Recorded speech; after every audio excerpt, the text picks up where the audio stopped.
Hey, scholars. Hope everybody's doing all right. I know it's taken a while to get this next set of slides, chapters for chapter 7 uploaded. Uh, but this is material that I'm always trying to tinker around with it to make sure it's really communicating the most important messages to you very well. Because all of this stuff, I mean, this is like the theoretical core of statistical principles, statistical methodology. I mean, this stuff is so incredibly important. So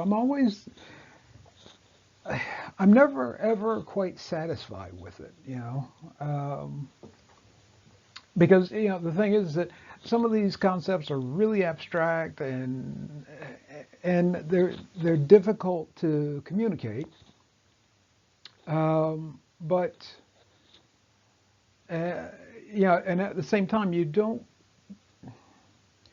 want to put ideas out there, for the sake of making the idea a little more concrete.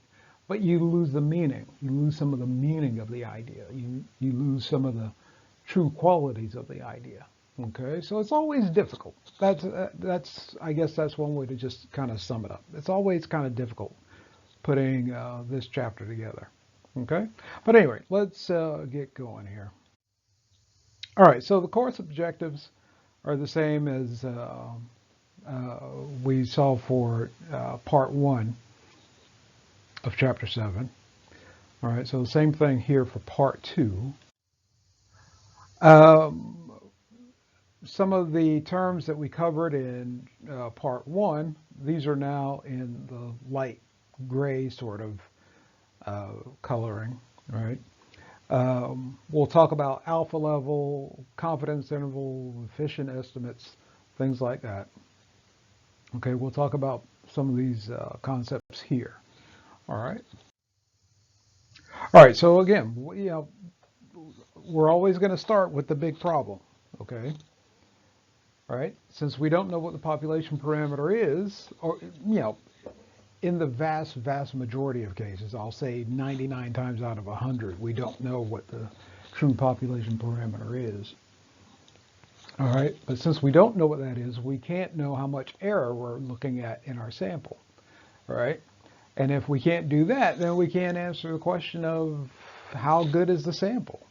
Okay, and basically what we mean when we talk about how good is the sample, or in this case, how reliable is our sample, we're essentially asking how well does it represent the population.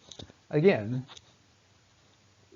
but you don't know that, so we can't know that directly, so we have to get at it indirectly.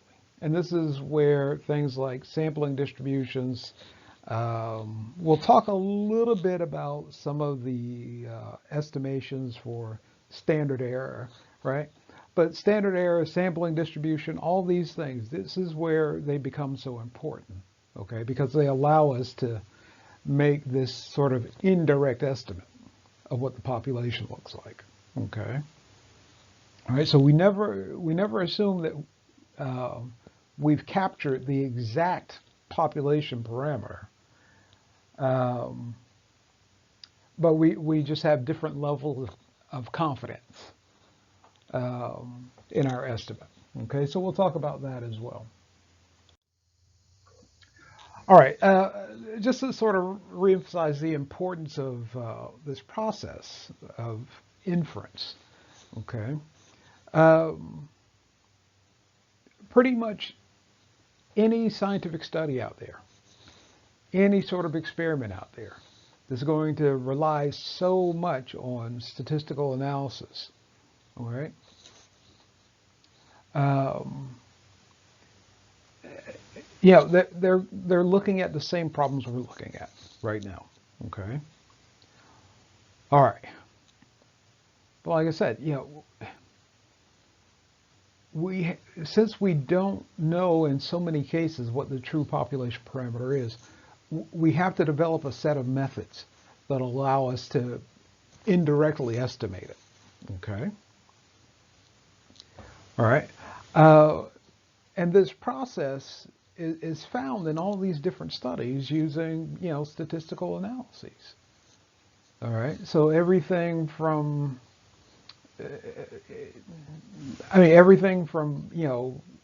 COVID tests, right? Well, do you actually, do you actually have the infection, right? So they draw samples of blood from you and they run analyses on different, hormones, different proteins that might show up as a result of being infected by COVID, right? Again, they can't know directly, but in that case, when they're conducting these statistical analyses, right, they have a very good idea. They have a very, very good idea of the probability of you having COVID or not having it. Okay.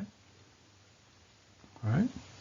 So you can imagine that if you're trying to estimate whether or not somebody has COVID, right, and for whatever reason you can't do that directly. Okay. All right. You have to develop a set of methods that will allow you, in the absence of direct knowledge, will allow you to know with a high degree of probability, right, if a person has COVID or not. Okay. All right.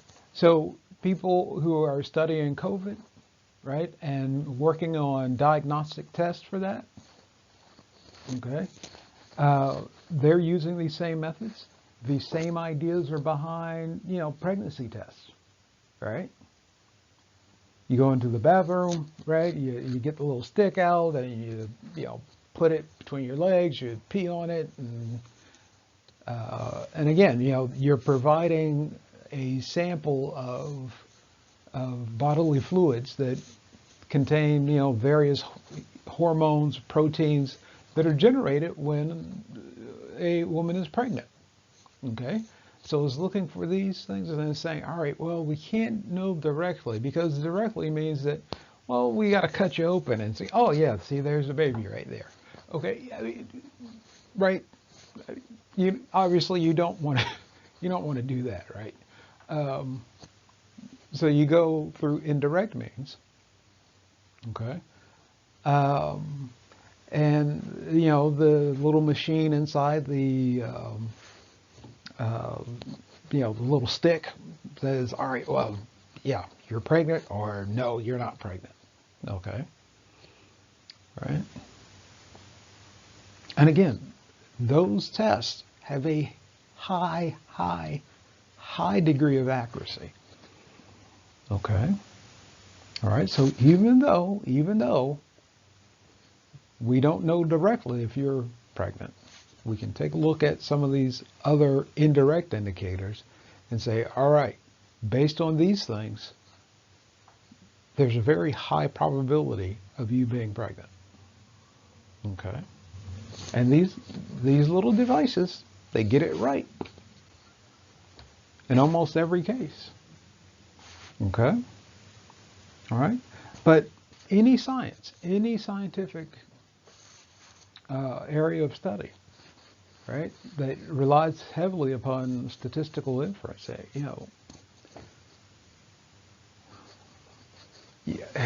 it's I don't know how to say it. I mean, it's very challenging, but it's also incredibly valuable. I mean, without this stuff, we wouldn't have some of the scientific knowledge that we do have.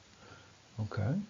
Anyway, I won't dwell on that any longer, because I've already spent over 5 minutes on this. So let me move on. Okay. So one of the key methodologies you want to understand before we move on is the sampling distribution. Okay, so as I have here, it's the frequency distribution of values of a statistic. Okay, such as the mean, standard deviation, proportion. All right, across all possible independent samples of some size n, so n equals 30, n equals 100, n equals 1,000, whatever, right? Across all possible independent samples of size n from a population. Okay, now, again, that's an abstract idea. So what we want to do is try to give you some visuals of how this works, okay? All right, and so again, the reason why this idea is so important in statistics, all right, is that it allows us to generate what's called a confidence interval. Okay, it allows us to develop terms like standard error, confidence interval. Okay, and we use these two things in combination, right, to make some assessment of how likely it is that the sample data that we have is representative of the population. Okay.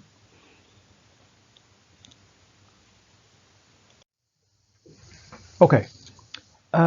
Let's start taking a look at some data and some graphics to try to give you a sense of what's happening, to give you a sense of why the sampling distribution is so important. All right, in the process of statistical inference. Okay. All right. Now again, folks, if it's not, if it's if it's still kind of fuzzy to you, please, please, please let me know. Okay. All right. So in table one, all right, we have just a simple test of the value of sampling distributions. All right. Now let me sort of give you the upshot of everything in the table. All right. It's right here. All right. So the larger we make each sample in the sampling distribution, the samples cluster closer around the true population parameter. All right. And so you'll be able to see that here. All right. So let's just talk about what's going on in this table first. Okay. All right. So what we're going to do, we're going to compare. So we're going to create a population. Okay. In this case, our population is 100,000 people. All right, this is all simulated data. All right, and we have the true population parameters, okay, as represented by the symbol T. Okay, so we have a mean of 20 here, so that's a true population parameter. All right, and then we're going to compare that to the expected values that we get in our sampling distribution. Okay, so anywhere you see a E, all right, that refers to an expected value, right? Expected value, and these are coming from the sampling distributions. All right, so what we're going to do, all right, like I said, we're going to create the population. We've created the population first. All right, and then we start drawing samples, right, from the population, and the samples have different sizes. Okay, so let me just sort of go through it here. All right, so in this first group, we have we pull samples that have 10 people each. Okay. There are 10 people in each sample. And what we do is we pull 100 samples of size 10 from the population. Okay? And the method we use to pull these samples are just simple random sampling. Okay? Right? So this was always going to pull, this always pulls 100 independent samples. Okay? from the population.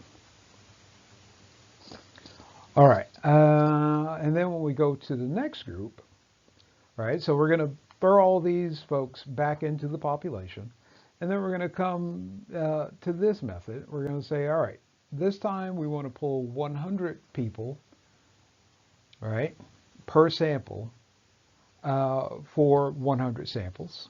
Again, so we're keeping the number of samples constant. All right, so we're only varying the sample size. All right, so we have 100 samples here, 10 people each sample, 100 samples here, 100 people in each sample, and then we have 100 100 samples here. This time, 1,000 people in each sample. All right, so for the population, we pull the mean and standard deviation. All right, so what we want to do, we want to compare the mean and standard deviation, all right, across these different sample sizes, right? We want to compare the population mean and standard deviation to the means and standard deviations that we get in our sampling distributions from each of these categories, okay, from each of these groups. All right, so let's see what we get here. All right. So the true population mean is 20. The standard deviation is 5. All right, what we get here, right, out of 100 samples with 10 people in each sample, all right, we do pretty well, right? So we have, we get a mean in our sampling distribution, right? So we take the means that we observed in each of those samples, okay, and then we compute the mean of all those sample means, okay? All right, so the mean for the sampling distribution is 19.94, all right, so pretty good. Standard deviation in that first sampling distribution, 5.32, again, pretty good, right? Right? So in both cases, we hit it pretty closely, okay? But now, what I want you to see, I want you to pay attention. What happens to the standard deviation, okay, as we increase the sample sizes, all right? So as we go from 100 people, as we go from 10 to 100 people in each sample, and 100 to 1,000 people in each sample, okay? Let's take a look at what happens to the standard deviation. All right. So when we go to the next group, we have a mean of 19.98. All right, so we get a little bit closer, right? We get a little bit closer to the true population mean, right? But then you want to look at the standard deviation. So how do you make sense of these two numbers, right? So you want to think about the mean, okay, right? You want to think about the mean and how close it is to the mean for the sampling distribution, and you want to see how close it is to the mean in the population. But then the standard deviation is very small. So remember, you know, the closer the standard deviation gets to 0, the less variation there is. So what we're seeing here, right, with a standard deviation that's so close to 0, this is telling us that the 100 samples, all right, that make up the sampling distribution, right, all of their means are really, really, really close to 19.98. All right, so now let's think about what that means in the larger picture. All right, so let's say that we can only pull one sample, okay? All right, so if we were using this exact method, all right, so we're going to get a sample of 100 people using simple random sampling, okay, right? But instead of getting 100 samples, we're only going to get one, all right? We're just going to grab one, all right? So if we use this particular method, what this is saying is that any sample that we get from out of that sampling distribution is probably going to have a mean of 19.98. All right. So it's going to put us pretty close. All right. In this case, it's going to put us pretty close, within zero point zero 0.02 points to the actual population parameter. Okay. Now imagine we didn't know what the population parameter is. All right. Well, we have all these, statistical experiments. Okay. I should say experimental studies in statistics that test all of these principles and all these theories. Okay. All right. So even though, and all of them show that this process works, right? So if we, in this case, if we draw, again, 100 samples of 100 people, right? And we're looking at the exact same variable. All right. 19.98 is probably what we're going to see, right? And what we see in that one sample is going to be very close to the true population parameter. Okay. All right. Let's go to this last group here. All right. So here we have 100 samples. Each sample has 1,000 people in it. Okay. And again, it's simple random sample. All right. So now look. So the mean is 20.02. Okay. 20.02. So it overshoots the mean, okay, but only by a little bit, right, by 0.02 points, okay, all right, so it only overshoots the mean by a very small margin, so it's still a lot closer than what we got over here, okay, all right, but again, look at what happens to the standard deviation, okay. So when we look at the standard deviation, all right, this is telling us that, the samples that we pull, all the samples that we pulled from of size 1,000 from this population, right, were almost exactly alike. All right. So all these samples that we pulled came up with a value of either 20.02 or something really, really close to that. Okay. So not far off. Not too far off at all. All right. Okay. So for this last line, this interval, okay. All right, so you have here interval and then plus or minus one standard deviation. All right, so it's essentially doing this. So let's take this first group. We say, all right, we have a mean of 19.94, and one standard deviation away is 5.32. One standard deviation, rather, is 5.32. All right. So what we do is we take 19.94 and then subtract 5.32. And then we come back and say, all right, so what's 19.94 plus 5.32? All right, so here's the range that we get. All right, so this is a possible range of values you would get here. Okay, so here we say, all right, if we were to pull one sample, right, from this population using this method, okay, using this method, right, we might see samples with means of 14.62 to 25.26. Okay, we're pretty likely to see that range of values. Okay.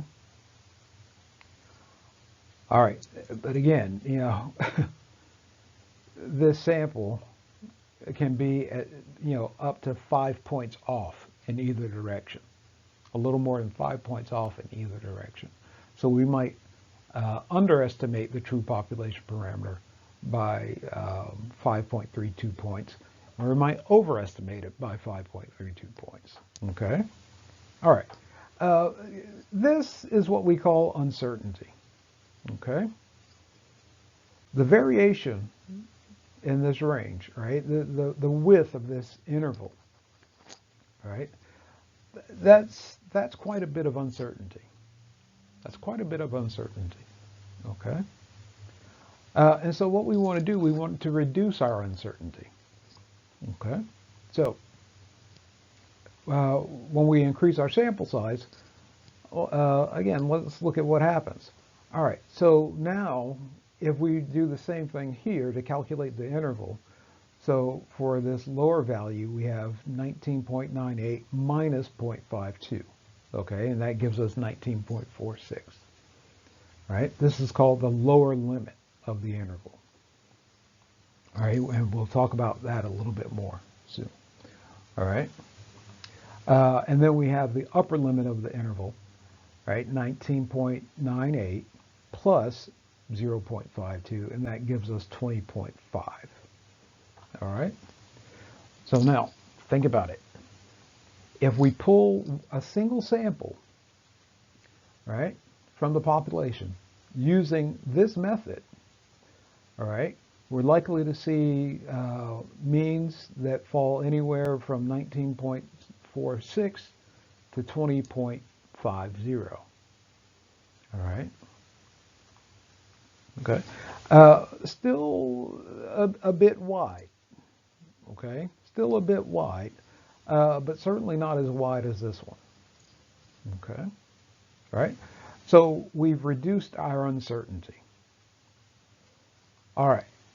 Can we reduce our uncertainty even further? Yes, we can. So if we use this method to pull a single sample from that population, we're likely to see samples in the range of 19.89 to 20.15. Okay, so a little bit off, but still pretty damn close to what the actual population parameter is. Okay, pretty close to what it actually is. All right, and so we've reduced, I mean, we've gone from, pulling a sample that could be, as much as, 5 points off in either direction, right, to a sample that is only like half a point off in either direction, whether it's, lower than the true population mean or higher than the true population mean, right? But if we use this method, we get a sample that's only 0.13 points, right? 0.13 points off in either direction. Okay. All right. So this is critical. This is really critical, right? Because like I told you, some weeks ago, when we're doing this sort of research, typically we only have the resources to grab one sample out of the population. We can only get just one sample out of that population, all right? But the sampling distribution method is telling us, right? If we get, let's see, for this last thing over here, right? The sampling distribution method is telling us if we get just one sample of 1,000 people using a systematic random sampling method, okay, we're going to hit pretty close to that mean, okay? We're going to hit pretty close to that, right? And because, again, we don't have the true population parameter. We don't know what it is. But if we use that method, we can be, certain, we can be fairly certain, we can have a high degree of confidence that what we see in our sample actually does reflect the population, okay? It's not exact, right? 20.02, or, it might be in the range, it might be as low as 19.89 or as high as 20.15, right? Might not be exact, but it's pretty damn close. Okay. All right. All right. So here's what those three groups look like graphically. All right. So in this first group where you have 100 samples with 10 people each. All right. Look at the distribution of the samples around this true population mean, which is right here in the middle. Okay. This line going right through here. That's the true population mean. All right. So each blue dot, right, has a mean and standard deviation, or an interval rather. That's what I put up here. All right. Each blue dot has a mean, a standard deviation, and an interval. Right. So just like we saw in that last line of the table, of table 1, it has an interval that encompasses the true population parameter. Okay. But I mean, but look at it though, right? You have you have one sample down here around 16, so that's like four full points off. Okay. And then you have a sample up here that's, I don't know, maybe 23.6 or 7, right? So you get these samples that are way off, but still you get most of them that fall, within somewhat of a narrow range, right?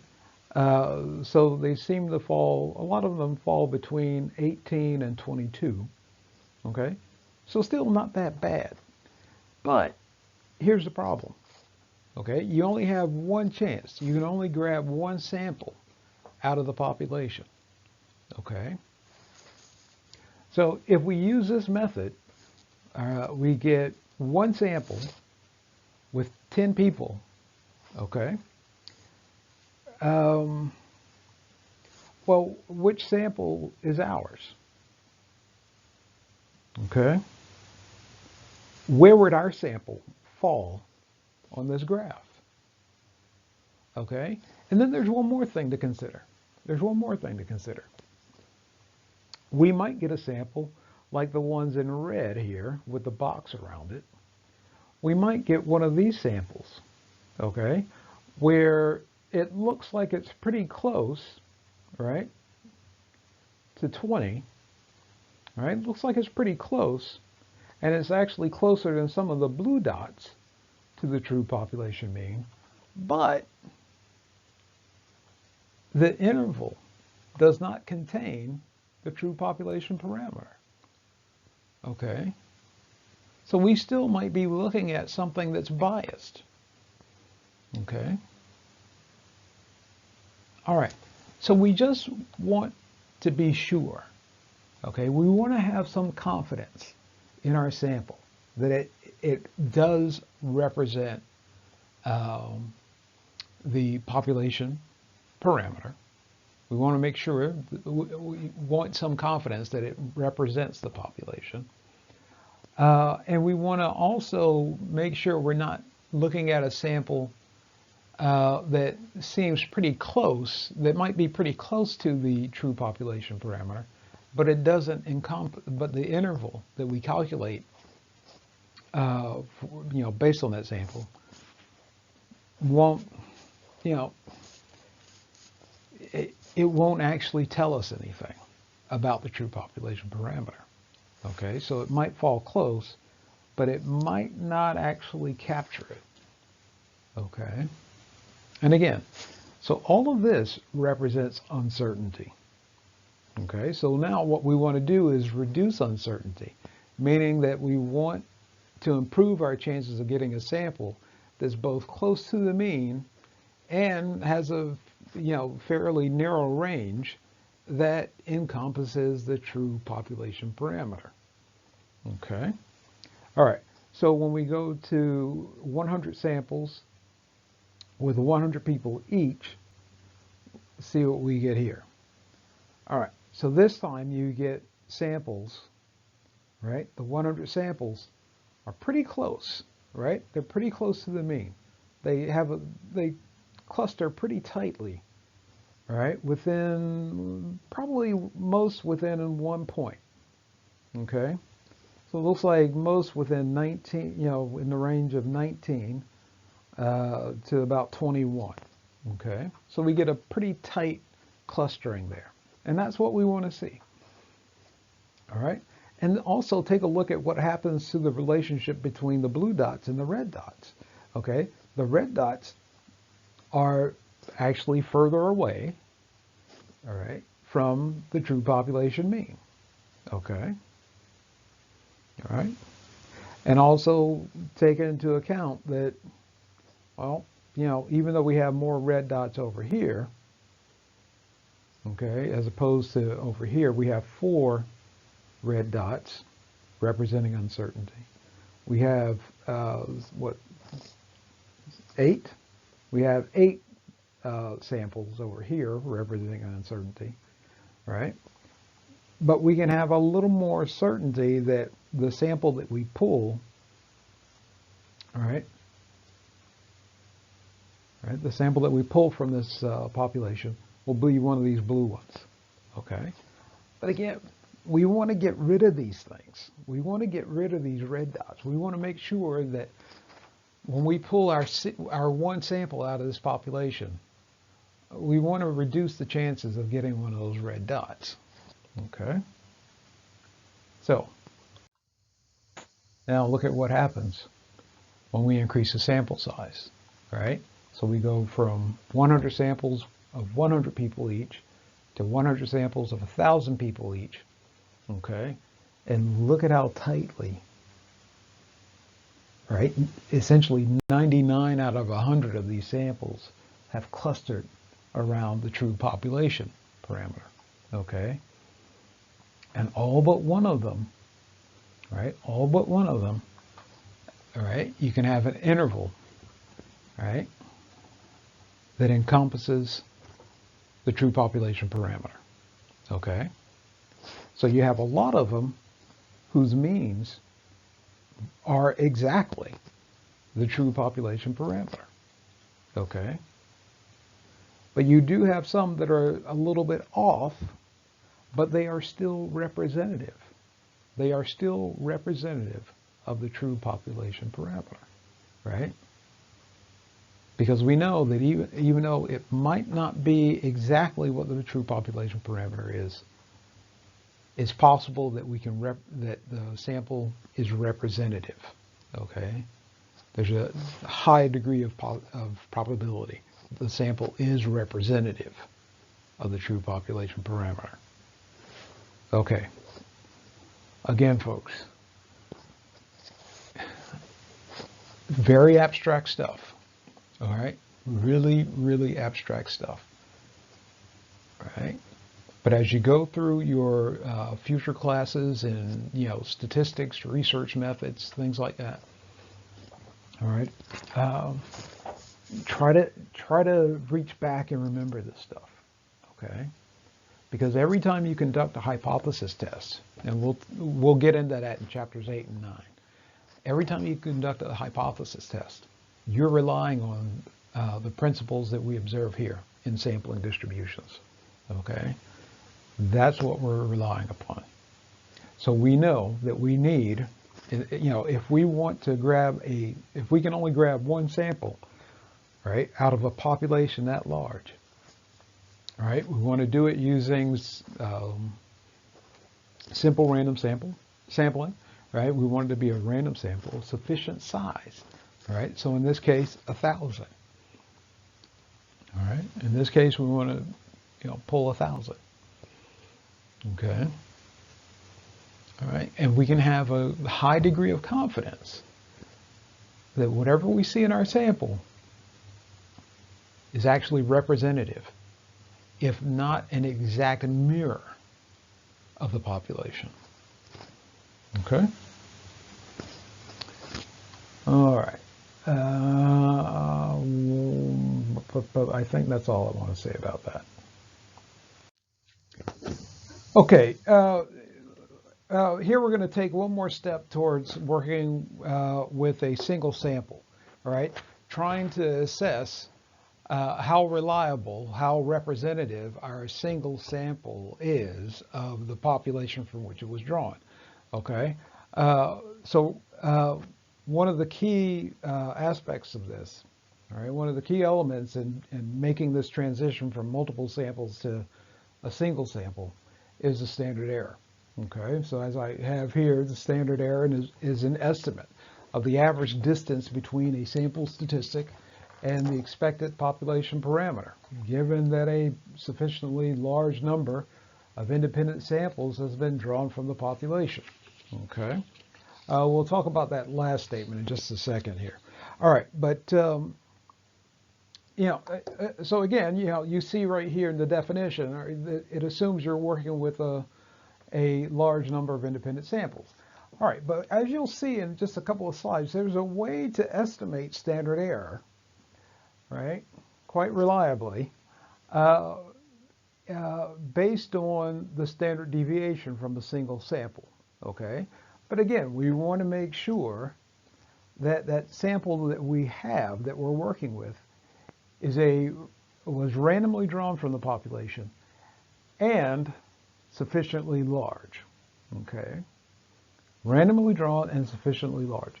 As long as we adhere to the basic methodology, right, we can make this association between the standard error and the standard deviation, right? So we can use the standard deviation from a single sample to understand the standard error, okay? All right. That last statement, the shape of the population distribution does not matter. All right, so again, it doesn't matter if we're pulling from a distribution with that has a normal shape in the population or a non-normal shape in the population, does not matter. All right, so again, it gets us around that constraint that, well, what if the population looks like this? What if the population distribution looks like this? It doesn't matter what it looks like. Okay, right? Again, the key thing is the methodology that we use.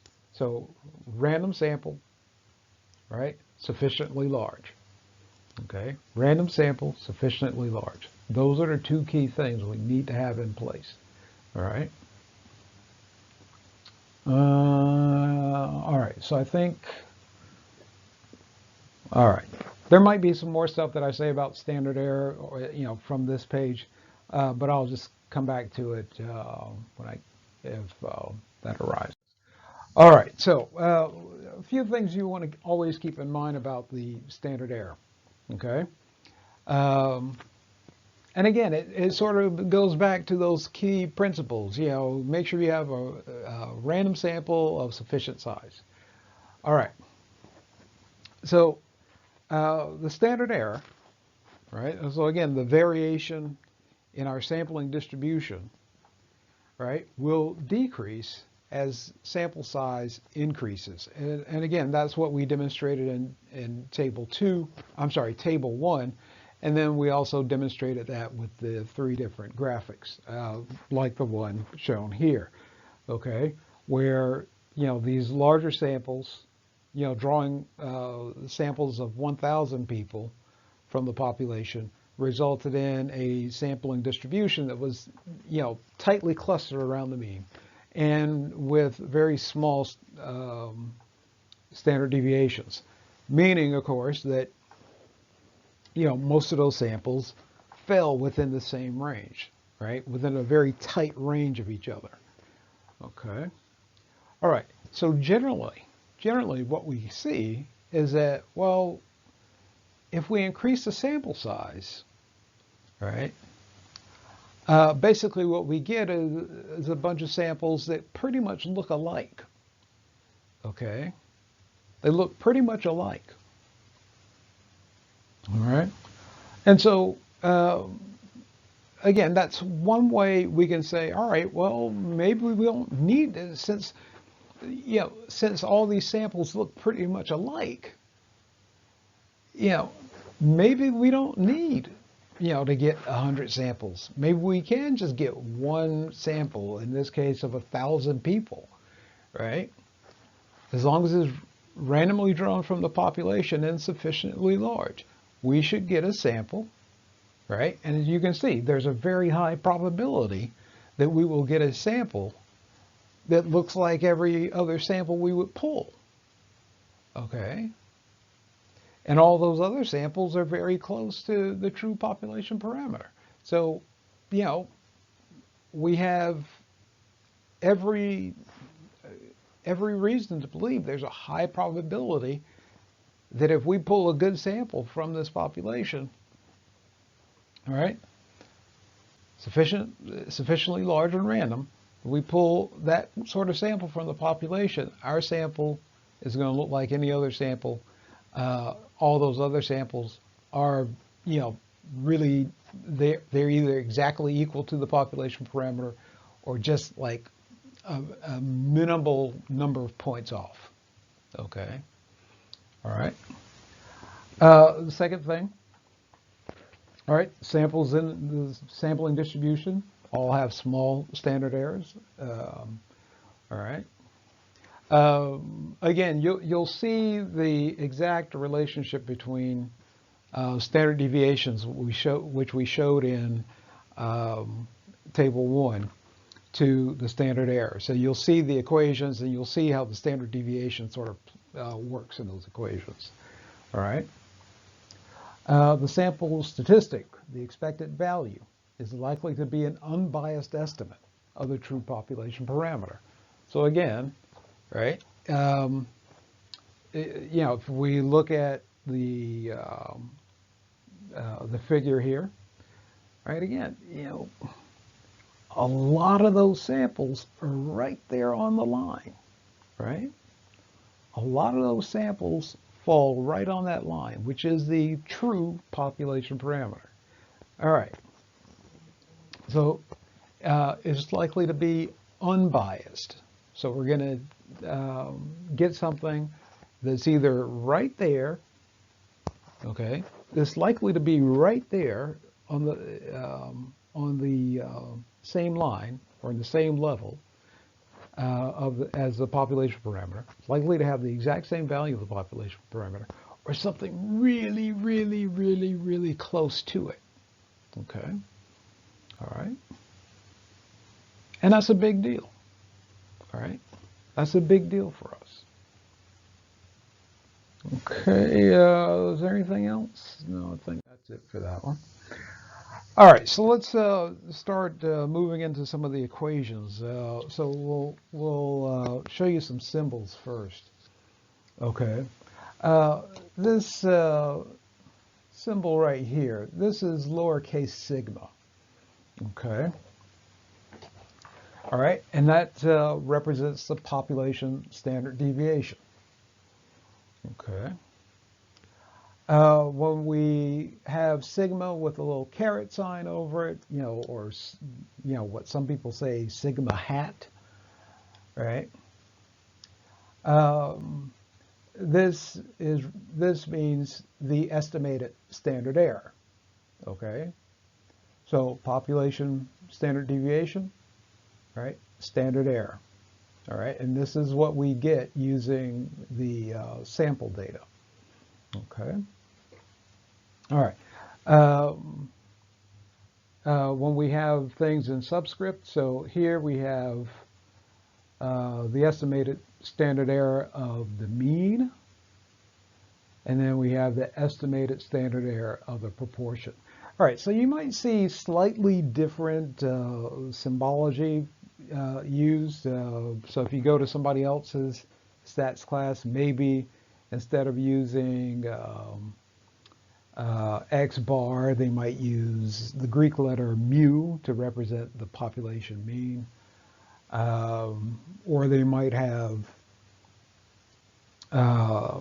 lowercase pi to indicate the, standard error of the proportion.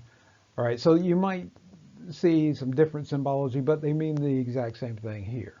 Okay, I'm using x bar and lowercase p just for the sake of consistency. Okay. Let's go on. All right, so when we want to compute the standard error of the mean, right, again, it's pretty straightforward. We take the standard deviation of x, and we're taking this information from our sample. So again, this is in the case where we have only one sample to work with, all right? We take the standard deviation of x from the sample, and then we divide by the square root of the sample size, okay? All right, now I had a graphic to kind of show you what the relationship between standard error and sample size looks like. But again, generally it's declining.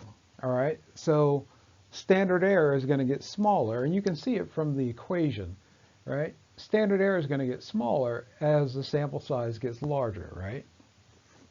Okay. So if we hold the standard deviation of x at a value of, I don't know, 1, let's just make it easy. All right. So if we have an n of, I don't know, we have an n of, let's say, 100. All right. That's going to give us, 1 over 10. All right, but if we kick up the sample size to 144, that's going to be 1 divided by 12, and so it's going to get smaller, right? It's going to get smaller. All right. The range of values that you can get for the standard error of the mean from 0 to anything above it, okay? Now again, what you want to see happen is that you get something very, very close to 0, if not 0. Okay. All right. If you go back to that last figure I showed you with the 100 samples all tightly clustered around the true population parameter. All right. If you have a standard error of 0, that means that you have a much better chance that any sample you pull out of that population will fall right there on the true population parameter. Okay. All right. Doesn't mean that it will. Just means you have a much better chance of it. Okay.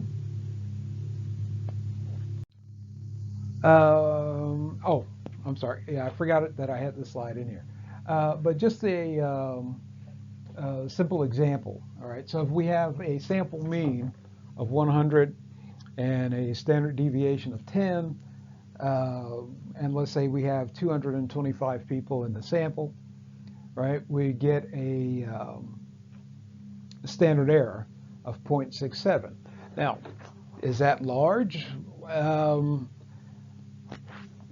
Again, it sort of depends upon, what the variable looks like, right?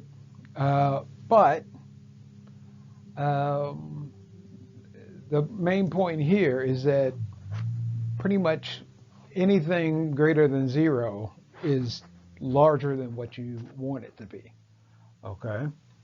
So 0.67 relative to like a mean of 100, that's not bad. That's not bad. But again, you're trying to get it down to 0. You're trying to get it standard error as close to 0 as possible. All right. All right. So if you're working with a proportion, right, you have the equation here. All right. So the standard error of the proportion is equal to the square root of the proportion in the sample times its complement, 1 minus p, that's called a complement, divided by n. Okay. So in both cases, the standard error is a function of sample size. Okay. And the larger you make the sample size, the smaller the standard error you have. Okay. All right, and in the case of a proportion, since the proportion is pretty much restricted to, um, um, you know, to a 0 to 1 range, okay, um, the standard error for the proportion is going to take on um, that same characteristic. Okay. All right, so here we have just a quick example of how to calculate a standard error of a proportion. And again, folks, you're not going to have to do any of this by hand.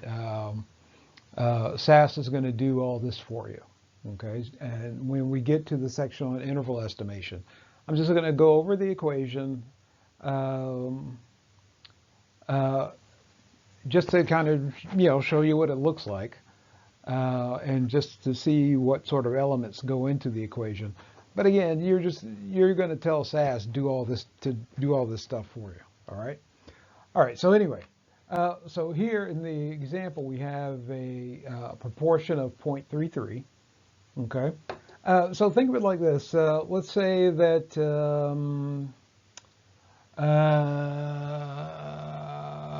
okay. So let's say we're asking people about some policy that President Biden has put into place.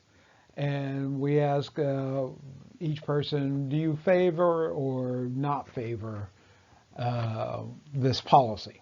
Okay. And let's say that only 33% of the people in our survey, in our sample, said they like the policy, say that they think it's a good idea. Okay. Everybody else, the 0.67 said no, it's a bad idea, it sucks. Okay. All right. So we would take that 33% and we'd change it into a proportion, right? So we'll take the 33% and this time divide by 100, and that'll give us 0.33. All right, so that's the number we want to then plug into the equation. All right, so we have 0.33 times 1 minus 0.33. Again, that's the complement, right? 0.33 times its complement divided by the sample size. Okay, so that gives us 0.22 over 144, which gives us a standard error of the proportion of 0.04. Okay, so again, a lot of these folks are kind of in the same. A lot of these, I should say that if we were looking at a sampling distribution, a lot of these samples would be in a fairly tight range, right? Fairly closely clustered. All right. All right. But again, this is one way to take data from a single sample, like the proportion that we see in the sample size, right, and make an estimate of the standard error, which is, again, what would show you the distribution of a sampling distribution. How it would show you how closely or how far apart these samples would be. Again, using the same method used to select your single sample. Okay. So in this case, it would say that, well, if we go back to the same population, whatever it is, and we pull, a lot of samples, all with 144 people in them, okay, there would be about this much variation, 0.04 variation between the samples. Okay. All right. Let's see what is next here. All right. You won't have to worry about knowing any of this information for the exam or whatever. But you might hear some references to these concepts in your upper level classes in statistics and research methods. Okay. These are methods that we use to estimate standard error, okay, when we only have one sample, all right? So when we want to get maybe a better look right, at what we would expect to see if we had, instead of just one sample, if we had a whole bunch of samples. Okay, so we take data, again, we take data from a single sample and we try to estimate what an entire group of samples, an entire sampling distribution would look like. Okay. Uh, so these are some of the more well-known methods, the jackknife, bootstrap, Monte Carlo, permutation.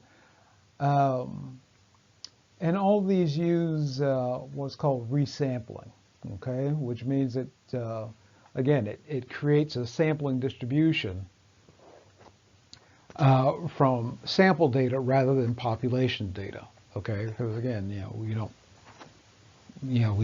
don't have, the money or the resources to go get, you know, sample after sample from the population, okay. All right, so we just kind of use what we have. We say, all right, well, we have this sample of the randomly drawn from the population, sufficient size. It should reflect the sampling distribution. If we could go out here and get 99 more samples from the population, right? Our sample, our one sample, should reflect those other 99 pretty well, right? And again, that's what you saw in the figures that I showed you, right? All right, but again, you might hear these terms in your later courses, but you won't hear any more about them in this course. All right. All right. Just a couple more things here with standard error before we move on into a few other things here. All right. All right. So one of the definitions you're going to see on the quiz is for efficient sample. All right. And simply what you want to remember is that if you have a bunch of samples, okay, if you multiple samples, right? The efficient sample out of that group is the one with the smallest standard error, the one that generates the smallest standard error. Okay. All right. And so, um, but what you always want to remember though, all right, is that second bullet point. Okay. Um, we always want a sample that has a standard error close to zero, right? And again, because that shows us, that tells us that if we were to have, again, you want to think about the methodology, right? If we take multiple samples randomly drawn from the population and of the same size, okay, we're very likely to get close to the population parameter, very close to the population parameter, if we're working with very large samples, okay? And it wouldn't matter, which sample what sample we have, all right? Doesn't matter what sample we get. That sample is very likely to look like any other sample that we would pull from that population. Again, using the same methodology. All right. So let me just say that one more time. Okay. So we want the sample. We always want a sample with a very small standard error. So in other words, we want something close to zero. Right? And again, just to be a little clearer about it, we want, that means that if we were to go back into that same population using the same methodology to pull the samples, all right, and if we get a small standard error, it means that our sample would look like pretty much any other sample we would pull out of that population using the same methodology. Okay. All right. So again, it means that you probably don't even need multiple samples. You just get one. Okay. You can get one sample, right? And that sample, if it has a fairly small standard error, right, something very close to zero, is going to look like any other sample you would pull out of that same population using that same methodology. Okay? All right? And that is the important thing to keep in mind. Okay, so after all the discussion of standard error, uh, we can now move into a discussion of estimation. Okay? All right. Yeah. Now, there are two types of estimation. So there's point estimation, and then there's interval estimation. The discussion that we have with standard error, you'll see how that comes into play for interval estimation. Right now, we'll start off talking with point estimation because it's kind of it's sort of the same. It's sort of the easiest thing. Okay. All right, so again, let's say that we go into a population, right? And we grab a sample, and let's say that we calculate the standard error for that sample, and let's say it comes up at 0, all right, or something really, really, really, really, really, really close to 0. Okay, let's say it comes up something really close to 0. All right. To the degree that we could say, all right, well, yeah, the standard error is essentially 0. So something like, the actual standard error we calculate is, 0 point, 0.0000001. Okay, so, we could, treat that as just 0. All right.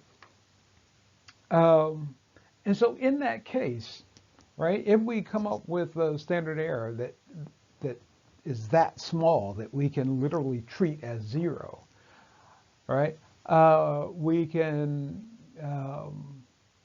say that, well, in this case, we can use our sample data as an exact representation of the population. Okay. All right. Again, now again, you want to keep in mind, all the stuff we've said already about methodology and how that's so important. So you can say that, well, since the methodology we use to pull this sample yields a standard error of 0, right? Then we can say that, well, we could say that, well, there's a very high probability, like 99 out of 100. There's a very high probability that our sample is an exact representation of the population. Okay, it's an exact representation.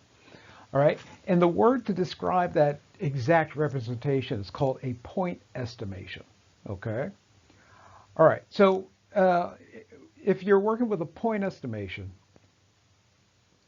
all right, again, like I have written here, we're making the argument that the characteristics of the sample.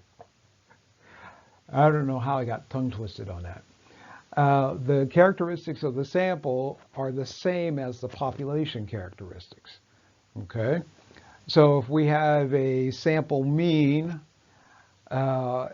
the relationship between that sample mean and the population parameter is, stated using an equal sign. Okay, so every sample statistic, the mean in the sample, is exactly equal to the mean in the population. The variance of the sample, exactly equal to the variance of the population. Standard deviation of the population. the proportion in the sample exactly equal to the proportion in the population. Okay. All right. So, you know, that's what we hope we're able to do. All right. Um, and here's just a graphic illustration of that. All right. So the smaller normal curve here, the one in gray, this is the sample. Okay. The larger one is the population. Okay. So right up here is the mean. Okay. So essentially it's saying that the sample mean is exactly equal to the population mean. Okay. All right. So there'll be one or two questions about the point estimation on the quiz, but you want to remember it just like that. All right. So if I tell you on the quiz, all right, you know, a sample has a mean of 16.7 with a standard deviation of 3.1. Okay. What is the point estimate for the population parameter? So you would say, all right, for the mean, for the population mean, it's 16.7. For the population standard deviation, it's 3.1. Okay. The sample and the population are exactly alike. All right. They're exactly the same. All right. And so here's just another sort of elaboration of it. All right. So if the mean is 3.667, all right, the population parameter is 3.667, variance 1.114, same thing for the population, standard deviation, population, standard deviation is the same, proportion in the sample, same as the proportion in the population. Okay, so that's in the case where you pull a sample, right? And again, the standard deviation for the sample, the standard error that you calculate based on the sample is really, really close to zero, to the degree it can be treated as zero. Okay. All right. I think this is the last thing about point estimation. It, you don't see point estimation used a whole lot. Okay. Um, where you do see it used is typically applied to a phenomenon that varies in the population, but doesn't vary a whole lot. Okay. All right. So if we were looking at so for that first example there, social problems that show relative stability. All right, so if we were looking at the national poverty rate, um, if you look at the national poverty rate for the last, I don't know, 20, 30 years, okay, it stays pretty close in the 15% range, okay, and is really sort of been there since about the late 1970s, 80s, okay, so it's been there for a while. All right, it sort of hovers right there in the 15% range. All right. If we're looking at epidemiology, a lot of genetic diseases tend to show the same prevalence in the population, okay, across time. All right. Same thing with psychopathological disorders. So if you're looking at schizophrenia is about 1% of the population, has a prevalence of about 1%, and that just doesn't change a whole lot over time. Okay, so if you're looking at different aspects of genetic diseases, psychopathological disorders, some social dynamics, they remain relatively stable. Okay. All right, which means there's not a whole lot of, the population values don't have tons of, variation. Okay, right. The standard deviations, standard errors tend to be pretty low. right? Right. But if you're using, you shouldn't try to compute a, or you shouldn't rely on point estimation. If you're working with something that changes quite a bit, and changes pretty rapidly, and it can swing from one extreme to another pretty easily. All right. So thinking about, I don't know, opinions of the president, right? Today, everybody thinks, oh, the president is great, blah, blah, blah, and it might be most people, like, I don't know, 80, 90% of the population thinks he's great, but you ask them that, an hour later, and maybe they have new information and they say, oh, no, he sucks, or whatever. Okay? So something that just changes rapidly, you don't really want to take too much of a chance at calculating or relying upon a point estimation. Okay. All right. Rather, you want to use an interval estimation. Okay. All right. So interval estimation calculates the amount of variability around an expected value. All right. Again, you don't have the true population parameter. You're still working with an expected value. All right. So we talk about here. All right. The interval, right, is comprised of a lower limit and an upper limit. All right. So you're essentially saying that, well, we don't know what the exact, we don't know what the true population parameter is, but we think it falls somewhere in this range. All right. So in this case, we have an interval of 2.34 to 4.56. All right. So we would say we don't know exactly what the population parameter is, but we have there's a high probability that the true population parameter falls between 2.34 and 4.56. Okay. And so, like I said, I was going to show you the equations for calculating an interval estimation. So you can calculate an interval estimation for mean, and you can calculate an interval estimation for proportion. And each equation is essentially made up of the same three components, right? You have the statistic from the sample, you have a z-score, and then you have a standard error. All right. And again, this is calculated based on the sample. Right. So since you're setting up an interval, right, you're getting a lower limit or a lower value and then an upper value, right? You take the sample statistic and then you add in, to get the upper value, you add z times the standard error. All right, to get the lower value, you take the sample statistic and then subtract z times the standard error. All right, and I have forgotten to put something in here, but what you want to keep in mind is that z times the standard error, whether it's the interval estimation for mean or for proportion, but z times the standard error represents what we call the margin of error, okay? And sometimes you'll see this in news stories on TV, so when they're reporting the results of some sort of poll, some sort of survey, they'll say that,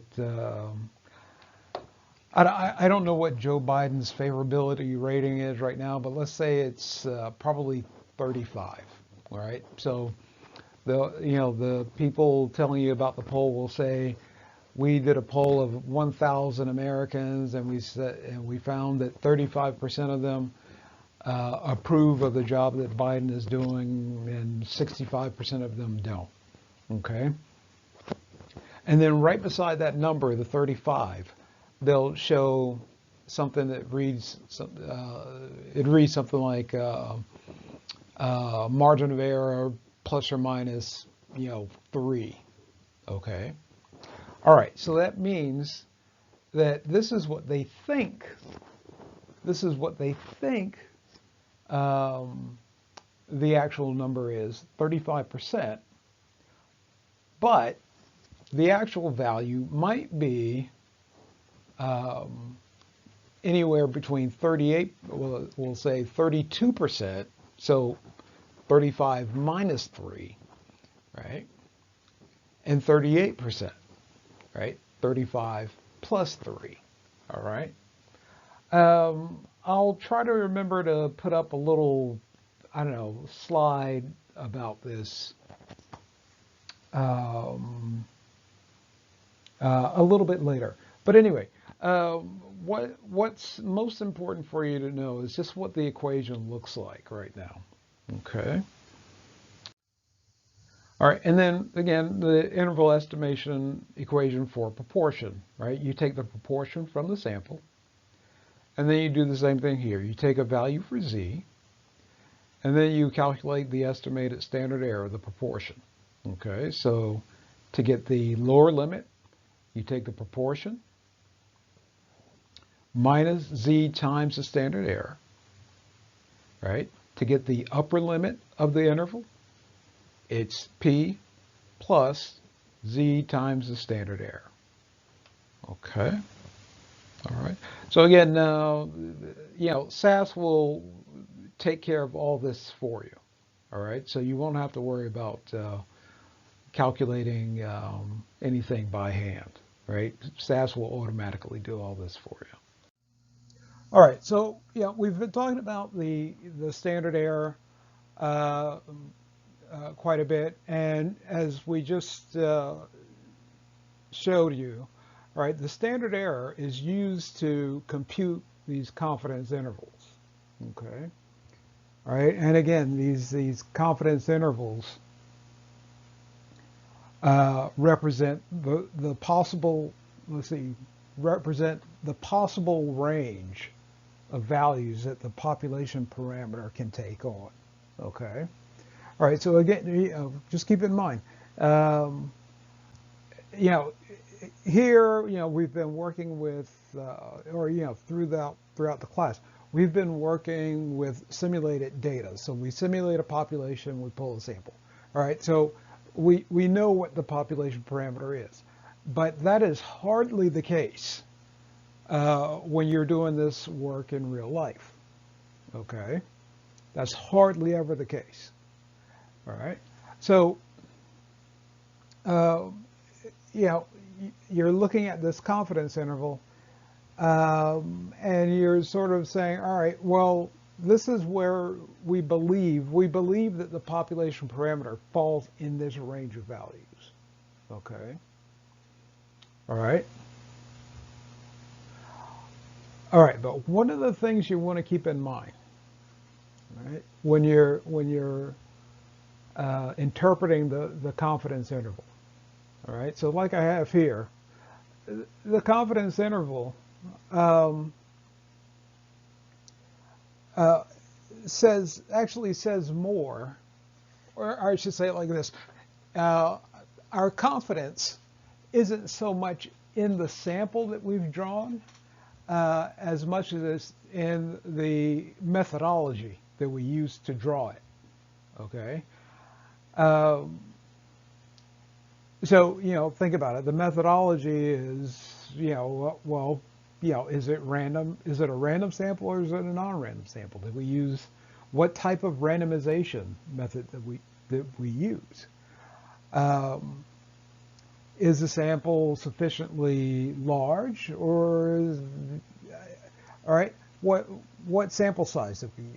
All right, so if we draw a random sample of size 1,000, okay, our confidence intervals depend upon that methodology. All right, but again, uh, if we go back and pull another sample from the population, we might get a slightly different result. Okay. All right. So based on the methodology, how reliable is this confidence interval?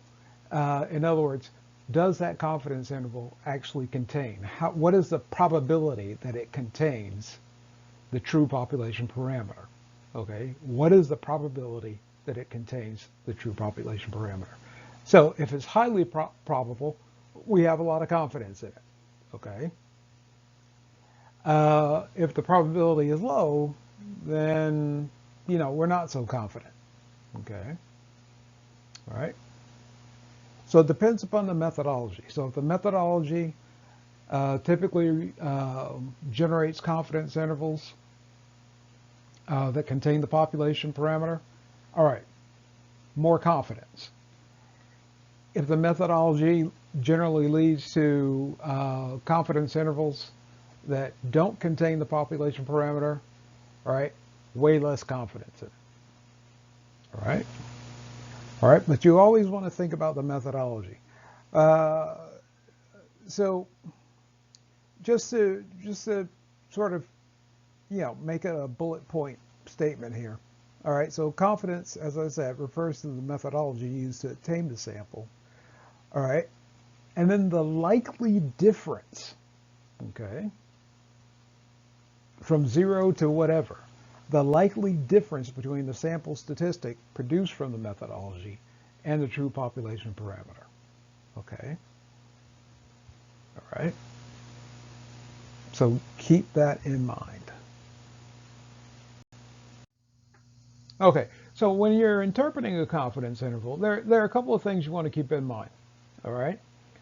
Uh, the first, well, probably the first thing you want to keep in mind is that there's a technically correct interpretation, and then there's a more common interpretation that's not as correct as the technical interpretation of it, but it's this common interpretation you often hear in classes that are, these intro level stats courses and things like that. Okay.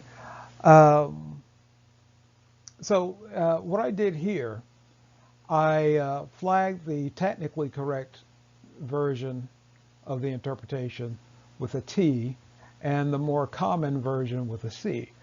All right.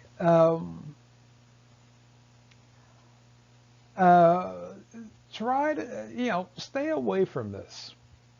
Okay. Stay away from this common version because as I was saying, on the previous slide, uh, when we interpret the confidence interval, we're thinking much more about the methodology that was used to, generate the sample, which then generated the confidence interval. Okay, right? So it's much more, and besides, it's much more a statement about those other samples you could draw from the population. Okay. All right. So uh, the technical interpretation, the technically correct interpretation reads something like this, right? In a distribution of random samples. All right. So it immediately takes attention back to the sampling distribution. All right. So in a distribution of random samples of size n, so let's say that we pulled a sample size of 1,000 people. Okay. So we would say in a distribution of random samples of size n equals 1,000, 95% or more of those samples will have a mean that falls within the interval 98.15 to 101.45. All right, so now again, we don't know what the exact population parameter is. Okay, all right, but we do know, all right, based on what we've learned about sampling distributions and the like, we know that if we pull a random sample, multiple random samples from this population, of sufficient size, we know that if we were to take the means or the proportions for each of those samples, right, each of those means would fall really close, if not exactly on, the true population parameter. We know that's the uh, the end result if we follow a particular methodology. All right. Um, so, but we don't want to make too strong of a statement. Okay, and that's what the more common interpretation does. It makes too strong of a statement about our knowledge of the true population parameter. So it says this: we are 95% confident the true population parameter falls between 98.15 and 101.45. So notice it says nothing about the methodology that was used to generate this confidence interval. It says nothing about the distribution, the sampling distribution. All right, so it leaves a lot out. Okay, and then it sort of leads us to say, all right, this sample that we pulled, right, contains the true population parameter. All right, there's a super high probability, right, that this one sample contains the true population parameter. Okay, so again, if we throw all of our attention onto the sample that we have in front of us, all right, and then we say, all right, well, there's a 95% chance that this sample contains, the true population parameter. All right, then we sort of ignore the fact that, all right, well, there is no 95% or 50% or whatever. That sample either, or that confidence interval computed from that sample either contains the population parameter or it doesn't, right? So it either does 100% or it doesn't 0%, right? There's nothing in between there, all right?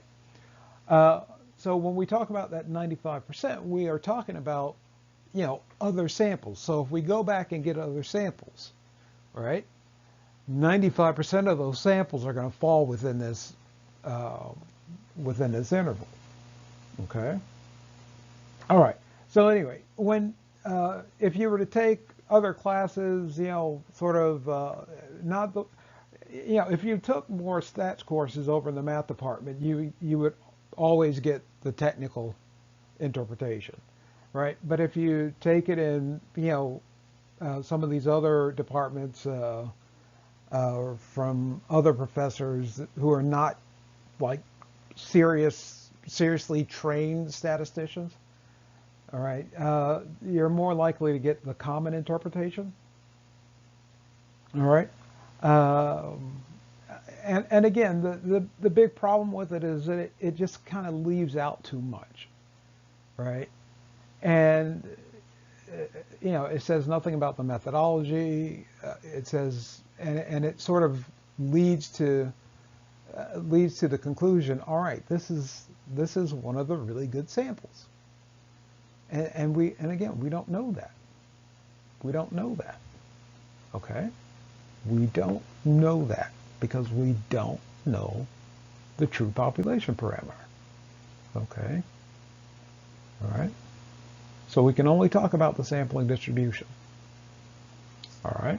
So, so when you go down here to the confidence interval for the proportion, all right, same thing. So in the more technical definition or interpretation rather, in a distribution of random samples of size 1,000, 95% of the samples will have a proportion that falls within the interval of 0.21 to 0.23.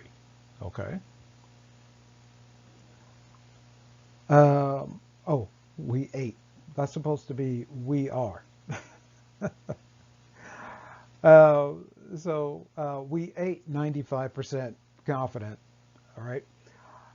This is supposed to say we are. So sorry about that. We are 95% confident the true population parameter falls between 0.21 and 0.23. Okay. Um, all right. So again, it leaves too much out. You don't get a sense of the methodology. You don't get a sense, and you're sort of misled to believe that this sample, this one sample, actually contains the population parameter. Um, but again, it might not. All right.